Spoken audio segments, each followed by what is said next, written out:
ফিলিস্তিনের গাজায় ইসরায়েলি বাহিনীর নির্বিচারের হামলার প্রতিবাদে যুক্তরাষ্ট্রের নিউ ইয়র্কের কলাম্বিয়া বিশ্ববিদ্যালয়ে বিক্ষোভ শুরু করেন প্রতিবাদী শিক্ষার্থীরা। এরপর যুক্তরাষ্ট্র জুড়ে 40টিরও বেশি বিশ্ববিদ্যালয়ের ক্যাম্পাসে বিক্ষোভ ছড়িয়ে পড়েছে। এসব ক্যাম্পাসে তাঁবু তৈরি করে গাজায় ইসরায়েলে হামলা বন্ধের দাবি করছেন শিক্ষার্থীরা। শিক্ষার্থীদের পক্ষ থেকে অধিকাংশ বিক্ষোভই শান্তিপূর্ণভাবে পালন করা হচ্ছে। তাদের দাবির মধ্যে রয়েছে গাজায় যুদ্ধবিরতি, ইসরায়েলের সঙ্গে সম্পর্ক রাখা থেকে তাদের প্রতিষ্ঠানকে দূরে সরে আসার মতো বিষয়। তবে শিক্ষার্থীদের এই আন্দোলনকে দমিয়ে রাখতে চেষ্টা করছে বিশ্ববিদ্যালয় কর্তৃপক্ষ। এজন্য ডাকা হচ্ছে পুলিশ। ইতিমধ্যে গত এক সপ্তাহের বিক্ষোভ কর্মসূচি পালন করায় প্রায় 550 জন শিক্ষার্থীকে আটক করা হয়েছে। কোথাও কোথাও শিক্ষার্থীদের উপর পুলিশের নির্যাতনের বিষয়টিও সামনে এসেছে। বোস্টনের ইমারসন কলেজ থেকে কমপক্ষে 108 শিক্ষার্থীকে আটক করা হয়।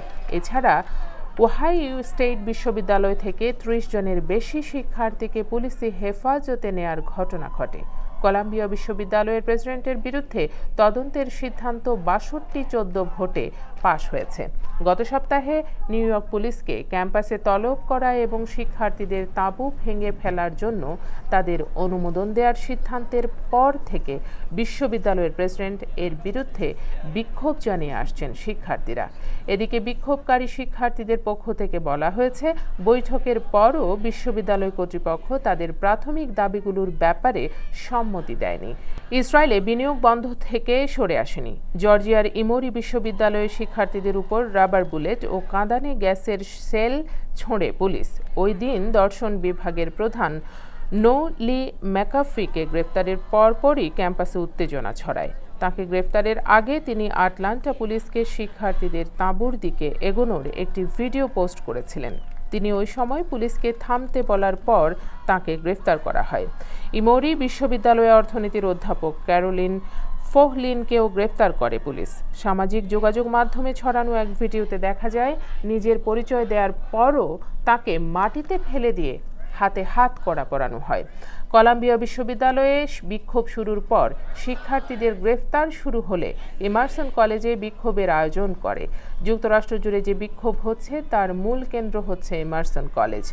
এখান থেকে 108 জনকে গ্রেফতারের খবর পাওয়া গেছে। এদিকে লস অ্যাঞ্জেলেসে ক্যালিফোর্নিয়া বিশ্ববিদ্যালয়ে উত্তেজনা ছড়িয়েছে।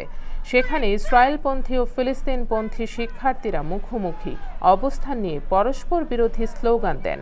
মার্কিন গণমাধ্যম CNN এক প্রতিবেদনে বলা হয়েছে, বিক্ষোভে লাগাম লাগাতে আইন প্রণেতাদের ক্রমবর্ধমান চাপের সম্মুখীন হচ্ছে বিশ্ববিদ্যালয় কর্তৃপক্ষ। তারই জেরে বিক্ষোভের কেন্দ্রস্থল কলাম্বিয়া বিশ্ববিদ্যালয়ের সিনেট বিক্ষোভ সামাল দেওয়ার ক্ষেত্রে প্রশাসনের কার্যক্রম তদন্ত শুরু করেছে।